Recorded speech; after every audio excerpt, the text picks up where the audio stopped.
Greeting HMC friends, and it's good to be able to be with you this morning, and may the Lord be with you.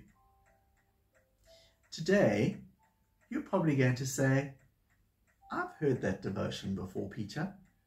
Why are you repeating it? Well, it comes about in one of my annual exercises. You will see next to me here the dregs of the roses from the church rose garden. These are the last roses of the season. And yes, it's pruning time once again, which takes me to a quite obvious piece of scripture. In John's Gospel, chapter 15, and Jesus says, I am the true vine, and my Father is the gardener. He cuts off every branch in me that bears no fruit, while every branch that does bear fruit, he prunes, so that it will be even more fruitful. You are already clean because of the word I have spoken to you. Remain in me, and I also remain in you. No branch can bear fruit by itself. It must remain in the vine. And neither can you bear fruit unless you remain in me. I am the vine, and you are the branches. If you remain in me and I in you, you will bear much fruit. For apart from me, you can do nothing. If you do not remain in me, you will be like a branch that is thrown away, withers. Such branches are picked up and thrown into the fire and burnt. But if you remain in me and my words remain in you, ask whatever you wish, and it will be done. This is to God's glory, that you bear much fruit, showing yourselves to be my disciples.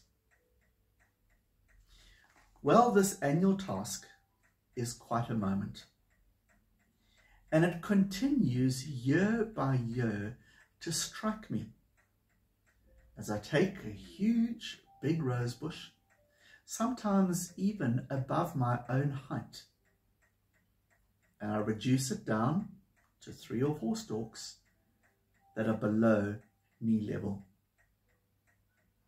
It's quite something cutting that all away, and especially if there's still some straggly blooms along there, you think, oh, let me just wait. It's also a painful experience because there's lots of thorns. And this year, I invested in some new pruning gloves. Leather gloves that go right up to my elbow, so that I can thrust my hand deep into the bush and the thorns won't prick me. Because it's a messy business, sometimes painful. And every pruning season, there's a couple of scratches on my body. And that reminded me of how very often in our own lives, things are pruned and taken away. And it's painful, and it's difficult, and we don't always understand it. As I sit here, there is a beautiful scent that is coming across with these remaining roses. But if I'm honest, those ones at the end, they're a bit small and piddly, because in actual fact, the bush has run out of its season, and it needs to cut back so that it can gather its resources and produce big, beautiful blooms like the ones nearest to me. So sometimes painful times come, and there is a reason, or there is a season. Pruning season is never fun. But one of the things that I do is go off and buy new food for the roses. They get special soil that's packed onto them, lovely compost that's nice and juicy to make them grow, and we start over again.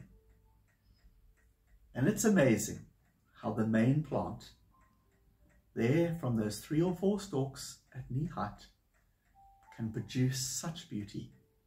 And in October we will be amazed again as a new season dawns upon us after the pruning.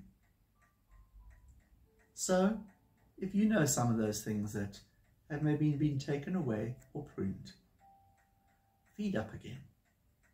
Hang in, for as Jesus promised, if we remain in the vine, God will supply our need and we will rebloom in the new season. God bless and take care.